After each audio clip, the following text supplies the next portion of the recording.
98.1. It's freshly pressed on Smooth Breakfast. I'm Shukra Martins, and joining me for the next half hour, I've got Mr. C and Lakunle in the studio. Good morning, gentlemen. Good morning, Shopway. Good morning, Lakule. Good morning, Lagos. Good morning, Shokwe. Good morning, Mr. C. And good morning, everyone listening in. And good morning to you too, Lagos, Nigeria, wherever you are, it is that you are listening to us or watching us as we are streaming live up on youtube.com/, smooth 981 FM Lagos. Wherever you are in the world, welcome to Freshly Pressed. Make sure you join the conversation. Use the hashtag freshly pressed 981 up on Twitter, where we are at smooth981fm. You can also leave a comment up on the live stream on youtube.com/, smooth981fm Lagos. And you can send your WhatsApp messages in 20809 440 Okay, so there you have it. Let's get straight into the stories. And from the Premium Times, we have this one. Headline reads: Insecurity, 6 soldiers and 90 civilians killed by non-state actors last week. Getting into the details of this now, armed non-state actors killed at least 96 people across Nigeria between March 27th and April 2nd. Out of the 96 people killed last week, 6 were military personnel, while the remaining 90 were civilians. And we had 4 out of 6 of Nigeria's geopolitical zones experiencing at least one fatal attack. My goodness. Lakunle, let's hear from you on this. It's a it's a very sad case that on a daily basis the news is filled with one strife, one killing, something not so palatable that we have become so dead to loss of human lives. Now, from these numbers, that that's in 1 week, 7 different states, at least one person dying in 7 different states because of the actions of non-state actors. Now, out of that number, there are reportedly 6 police officers, which means that the number of policemen that we even have also even been reduced. The number we are saying is not complete; it has even reduced again. Um, so, like we keep saying, we are obviously not doing the right things. I'm not sure that at this point we should be thinking anything other than solving this problem. And how should we solve this problem? We should be thinking out of the box. We have tried all the traditional methods that we know, and none seem to be working. We have a central police system. We have a chief security officer of a state who cannot command the security apparatus in the state 100%. You have, for example, you have a governor of Kaduna State saying something different from what the federal government is saying about curing these things. We have in a part of the country where a group of people are openly threatening the existence of governance in the whole region, and so on and so forth. So I think that, like in the words of Mr. President, that there is no reason, there is no how any state should allow any group or individual to hold the whole country to ransom. What do we need to do? We know what we need to do, okay? How do we need to do them? We know how we need to do them. When we do them, we know when to do them. So what is what's the stopping problem? us? That is the question we should ask the people who have the constitutional powers to do these things. We know these things to be done. Every day, people that I'm sure in this country, more people have died in a week than this one that's been reported. But I think it's good now, right, that we are keeping numbers, real numbers. Now, yesterday I was reading something and said that about 112 or so of people in that train are still yet to be accounted for. So we don't know whether they are alive or they are dead. So for now, let's add them to this 96. That's 200 and something. I mean, 300, almost 300 people have in that category. So it's a big worry. There's hardly a state in Nigeria today that there's no one form of military presence or the other against insecurity. The military is not meant for internal security, as it were. But now our soldiers have become our default go-to for internal security, and they are overwhelmed. Where they are fighting a full-scale war in the northeast, they are fighting another one in the northwest. They have to deal with the one in the southeast. They have to deal with the one in the south-south, the economic war in the south-south, and all over the place. So what next do we? When are we going to solve this problem, for crying out loud? It's becoming too much until it becomes something that every individual in Nigeria has experienced, God forbid. And that is where we are headed right now, because these people seem to have unrestricted access to causing mayhem everywhere. And that's the problem. We have to solve it. Luckily, you've brought up some really interesting points here, especially that issue of the use of the military at this point, denoting just how far the insecurity has spread within the nation. So let me just chip in one statement, and it's a Okay, quote. Mr. C. It's a quote from the late chief of Bafemi that the children of the people you refuse to educate will come back to haunt and disturb your own children. Wow. All right, let's take a look at this one now. Punch News now. Mercenaries call, avoid fire brigade approach, and hire volunteers and hunters. This is what the Arawak Consultative Forum had to say. Now, all of this, the discussions that have happened in the wake of the terror attack on the Abuja Kaduna train, which left 8 passengers dead and scores of others unaccounted for. We heard from the governor of Kaduna, which was Nasir El Rufai, who said that he and his colleagues from the Northwest would not mind hiring foreign mercenaries if the federal government failed to secure the country. And so, in response, the Pan Northern Socio Political Organization, Arawak Consultative Forum, has cautioned the president against, or the federal government against the plan by the Kaduna state governor and other Northwest governors to hire these mercenaries to help fight the insurgency in the north. Now, Mrs. C, I'd love to get your take on what is going on here exactly. Why we've had to resort to these calls now. Before it was defend yourselves. Now it's we're gonna get people in and just. It feels like this is a everything but the kitchen sink approach to dealing with this. Okay, thank you, Shopper. So it must be extremely frustrating for the Northwest governors to constantly deal with increasing and repetitive attacks on their territories and their people, and the seeming failure and or incompetence of the security agencies in dealing with this. Now, when you ally that with the fact that there appears to be a lack of sufficient will, political will, to deal decisively with these terrorists once and for all, I can then understand where he's coming from. However, that having been said, Mhm. anywhere and everywhere mercenaries have been hired, it has always come at a cost, because the mercenaries are only paid when they meet milestones or meet set objectives, and they may not be as humane as the recognized state actors such as the military or the armed forces would be. Now, his this call or this statement reinforces the ongoing debate and discussion about state police, and to a certain extent, each state having some sort of national guard.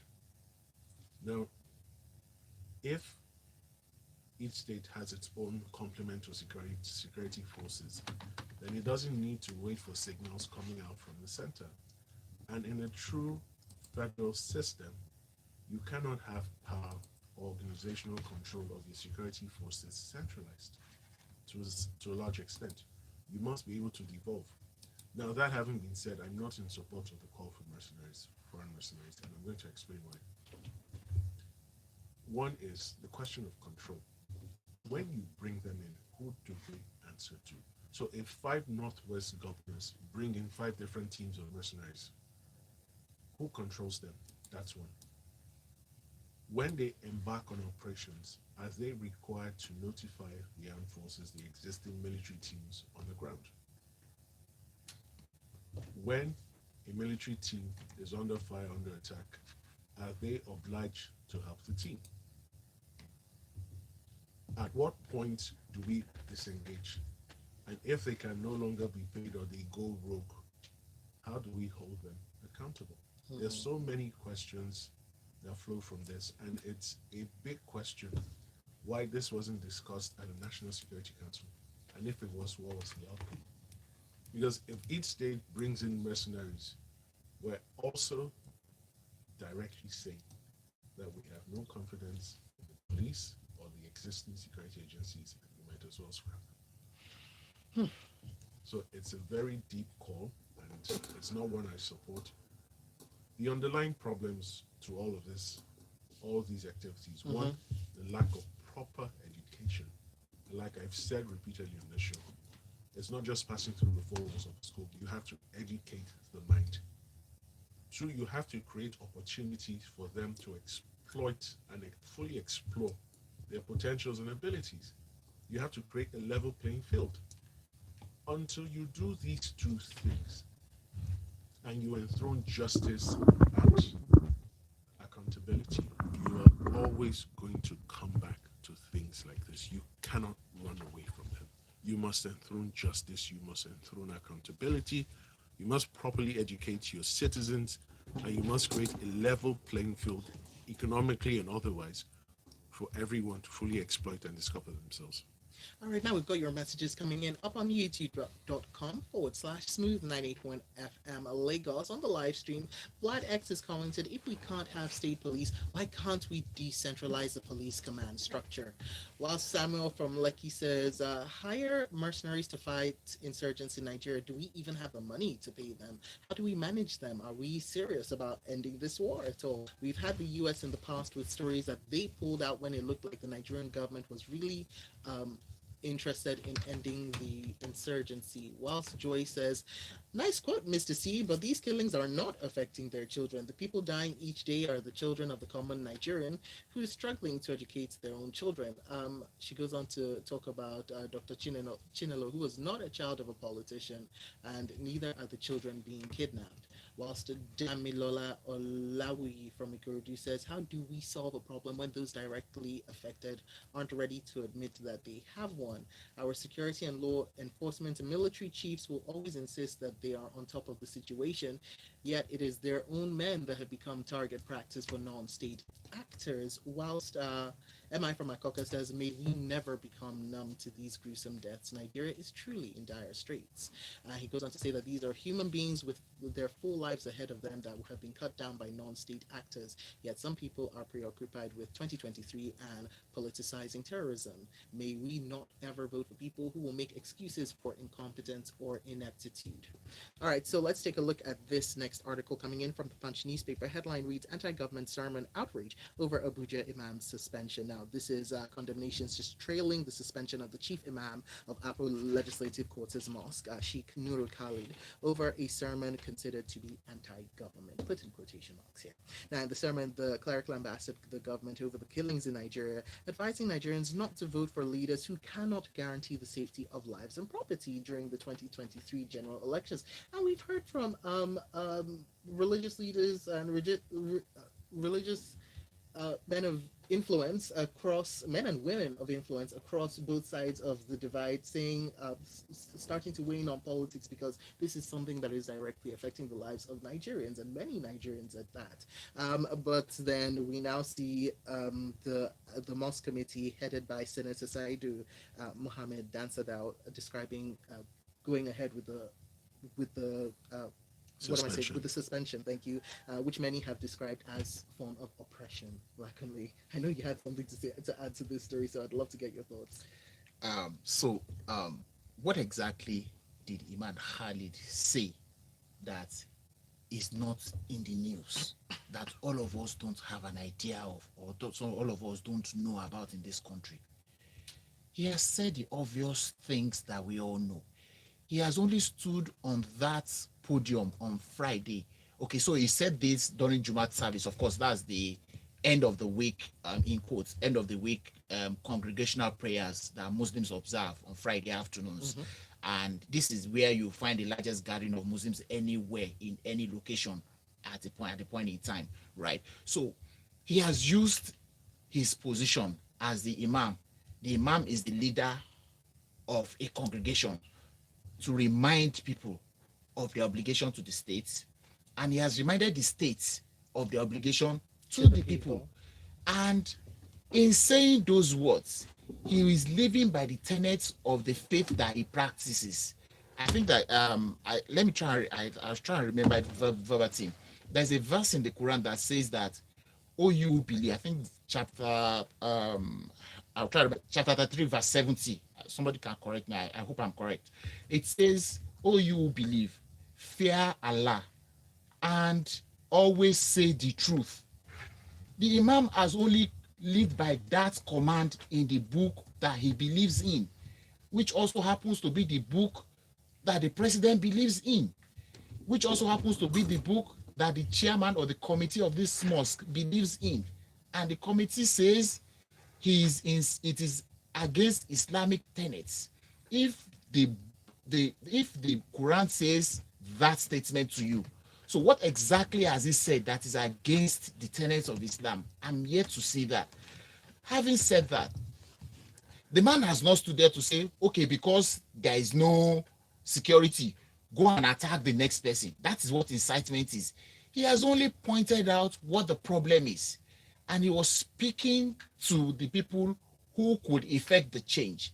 So, what we see here is just a matter of I have the power. You cannot say anything to you cannot say anything against the person I support, because Dan Sadao is a member of the ruling party APC. and is a senator of the Federal Republic as well. So he has enough clout in that place to influence what the committee of the management committee of the mosque would have done, and that's what I think this is all about. Okay, so if you look at some of the comments made by people that accompanied the reports, somebody said something like, okay, where is it? So many pages. So many pages to look through. Somebody says something about why is it that it is now that the previous government, it was not a problem when we criticize the president. Why is it now is a problem when people criticize this government? And I think that we need to be very careful how we handle these things. We all know what the problem is. We see it every day. We just spoke about 96 people being killed by non-state actors, and no arrest of the perpetrators of the killing had been done. We just spoke about that this morning. So that is what the imam is alluding to. And how come we're not saying that he's inciting people? In my honest opinion, there is no incitement in that statement. But like the imam said, power is given unto people by God, and power is taken away from people by God. He is moved on, and we shall see where we end with this. Let me just quickly throw this one sentence. Where was this committee when innocent Nigerians were being killed repeatedly over the past 5, 6 years? Guardian News now. Okowa bans Delta commissioners from making public statements. The Delta state government reportedly banning his commissioners, Ifeanyi Okowa reportedly banning his commissioners from making public statements about government programs and policies until further notice. This seems, according to government sources, to be due to ongoing politicking in the state. And we go back to, oh, that wonderful, wonderful clause, section, what was it, 84, subsection 12, right? In which anybody who is, I'm actually trying to find it now so I can read it verbatim. Looks like I've It lost that bit. stipulates that political appointees Aha. must resign their appointments before participating in the 2023 general elections, Yes. either as delegates or elective office position seekers. Perfect. So the article going on to say that a number of commissioners have resigned their positions going by that. Oh, Mr. C, this is such interesting times in the country and yes, in Delta Yes. State as well. So this is a very interesting statement or directive, allegedly from the Delta State governor. Mm. Now, you're accountable to the people of Delta, whether you like it or not, whether you understand it or not. Now, if your commissioners, who are political office holders, cannot speak to the people or answer inquiries from the press, including your commissioner for information, because there was no exclusion. So we must understand that for now, this directive covers all the commissioners. Who then is supposed to respond to information requests? What are you trying to hide? What are you determined to hide? Why do you think that for the last year of your second term in office, you will not answer questions or be accountable to the people? Why do you think you will get away with that? It's absurd, it's devoid of logic, and there's no basis for that directive. You must be able to respond to requests from the people who put you in office. Well, according to an unnamed source, the only person who's going to be talking about anything now is the Commissioner of Information, but it's not compulsory for him to do so. So, So how ridiculous is that? That you will send requests to your elected officials and appointed officials, and they have the discretion or the ability not to respond. all right, we've got to move on now. There's an interesting one, and I'm going to stick with you for this, Mr. C. Coming in from this day newspaper regarding a rights violation, Serap urges Buhari to obey ECOWAS judgment on cybercrime law. This is the Social Economic Rights and Accountability Project urging the president to enforce the judgment by the ECOWAS Court of Justice, which compelled them to delete the offense of insulting or stalking public officials online from the Cybercrime Act. Uh, Okay, your thoughts? thank you, Chopin. So congratulations to SERP once again for helping Nigerians better understand the law and its implications. Now, that specific clause is Section 24 of the Cybercrime Act. What is insulting a government official? What does that mean? Are they immune from being insulted? If they were doing the right things when they ought to do them, no one, I dare say, no one would want to insult them. And in any event, insults to a certain extent have become part of Nigerian life, rightly or wrongly. Now, the ECOWAS court has rightly said that cannot be a criminal offense. And even if you feel that you have been wrongly insulted, please proceed to court, file a suit for libel, or in fact, just file a defamation suit and get your civil rewards. You cannot criminalize insults because sometimes those insults are actually justified. Now, moving away from that, the bigger question is when this act was being proposed, when it was debated in the National Assembly, what was the response of our Attorney General to that clause? Does he not know the law? That's a good question. No, it's been passed. And they've drawn their attention to the fact that under Article 24 of the ECOWAS Protocols and Section 77 of the ECOWAS Treaty, if Nigeria fails to obey that judgment, we could be suspended from participating in ECOWAS functions. We could be suspended. We could be fined. In fact, I'm going to read some of the fines, some of the Very quickly, punishments, very please. quickly. Suspension of new community loans, suspension of disbursement in ongoing community projects, exclusion from presenting candidates for statutory and professional posts, suspension of voting rights, and suspension from participating in the activities of the community. Now, it is important that Nigeria continues to adhere strictly to all international treaties it voluntarily signs to and ratifies. And the ECOWAS Treaty is one. Mm, Let them go and obey the judgment. interesting. This day news now, if we're talking about cybercrime, let's talk about this. Internet fraud discouraging foreign investors from Nigeria. The EFCC, that's the Economic and Financial Crimes Commission, is lamenting this over the weekend, where we heard from the zonal commander of Lagos zone, Mr. Ahmed Gali, who was represented by a commanding officer, Mr. Ayo Oyewole, saying that the current rate of internet fraud is gearing towards the ratio of one culprit in every family, and the perpetrators becoming more daring and undaunted in their criminal schemes. Okay, let's hear from you, Mr. Lakunle, actually. Aside from um, the insecurity that we speak about every day, this perhaps is the next biggest thing that should that's a cause of worry for us as a country. The involvement of our youth in what they call what has been described as cyber crimes and of course drugs. These two things are mentioned in this story. This The commander made these comments at a seminar organized by the Catholic Women Organization of the Archdiocese of Lagos, and I think that he's right the rate at which our young people want to get rich quickly is frightening and it's alarming.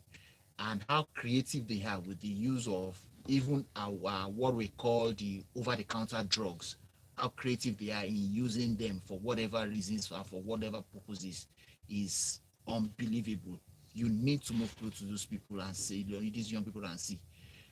You look at your local, your our neighborhoods, those places where they sell all these their local concoctions early in the morning. Look at the average of people who congregate in those places, and so on and so forth. So, in my opinion, I think that before we get to enforcement of laws, I think that we should go back home, the primary source of education, our parents, all the parents. What are we doing with our children? What are we ingraining? What are we teaching these children? Are we following up with them? Are we teaching them the right things? Are we leaving them to the vices or the whims and caprices of wherever they find themselves? And so before we transfer the blame to anybody else, I think that parents should take the first level of blame, which is perhaps the most significant.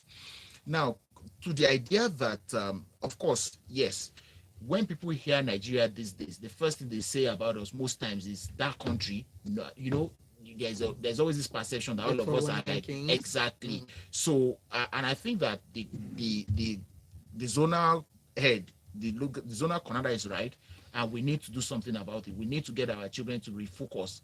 And like we already said this morning, it is the children we have refused to educate that are causing us these sleepless nights. All right, now I have to butt in here with another story because this will be our final story. CBN to penalize banks over deposit of mutilated notes, announcing plans. The Central Bank of Nigeria to penalize deposit money banks over the inclusion of mutilated notes in the deposits with the Apex Bank. This made known over the weekend in a circular signed by Ahmed Umar, who's the director of the currency operations department of the bank. My question is, why are they penalizing them? The CBN owns these currencies. The banks are just holding it in Trust. trust for them. So if I'm a tenant in your house and the roof is leaking, if I fix it, I'm expected to get a refund from you, the landlord.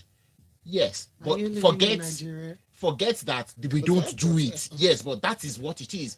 Why are you saying that they're going to be the banks are not responsible for the mutilation of the notes?